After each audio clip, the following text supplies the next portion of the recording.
সন্তান নাতিপুতিরা কেউ মেধাবী না, যত রাজাকারের বাচ্চারা নাতিপুতি হলো মেধাবী, তাই না? মুক্তিযোদ্ধারাই জয়ী হয়েছিল, রাজাকাররা জয়ী হয় নাই। বাংলাদেশের ইতিহাসে 2024 সাল একটি রক্তস্নাত অধ্যায়। ছাত্র জনতার প্রবল আন্দোলনের মুখে ক্ষমতা ছেড়ে দেশ থেকে পালাতে বাধ্য হন শেখ হাসিনা। এই গণ অভ্যুত্থানকে রাজপথে বাঁচিয়ে রেখেছিল এবং ছাত্র জনতার রক্তে বারুদের মতো আগুন জ্বালিয়ে দিয়েছিল কিছু অসামান্য স্লোগান ও দ্রোহের বাক্য, যা আজ ইতিহাসের পাতায় জীবন্ত।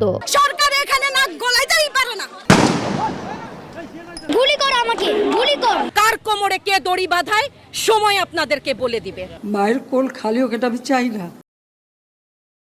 আন্দোলনের মোড় ঘুরেছিল 14 জুলাই তৎকালীন প্রধানমন্ত্রীর এক বিতর্কিত মন্তব্যকে কেন্দ্র করে, যার প্রতিবাদে সেই রাতে ঢাকা বিশ্ববিদ্যালয় এলাকা উত্তাল হয়ে ওঠে শিক্ষার্থীদের অভিনব স্লোগানে। তুমি কে, আমি কে, রাজাকার রাজাকার, কে বলেছে স্বৈরাচার স্বৈরাচার। এরপর 16 জুলাই রংপুরে আবু সাঈদের বুক চিতিয়ে পুলিশের গুলির সামনে দাঁড়িয়ে যাওয়ার বীরত্ব গাথা জন্ম দেয় নতুন স্লোগানের। বুকের ভেতর অনেক ঝড়, বুক পেতেছি গুলি কর।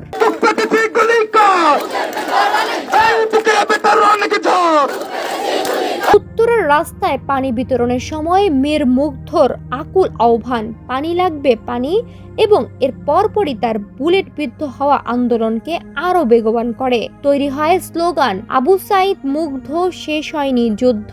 সরকারের পক্ষ থেকে রক্ত মারিয়ে সংলাপের প্রস্তাব এলে রাজপথ থেকে তা প্রত্যাখ্যান করে বলা হয়, রক্ত মারিয়ে সংলাপ নয়।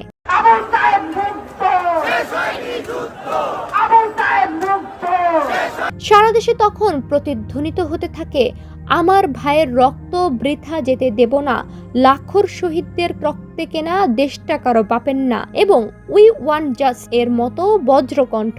ওবায়দুল কাদেরের পালাবো না কিংবা শেখ হাসিনার বিকল্পকে অপপ্রচারের জবাবে গণমানুষের স্লোগান ছিল, বিকল্পকে আমি তুমি আমরা। অবশেষে 5 আগস্ট স্বৈরাচারের পতনের মধ্য দিয়ে এই স্লোগানগুলোই নতুন বাংলাদেশের দুয়ার খুলে দেয়।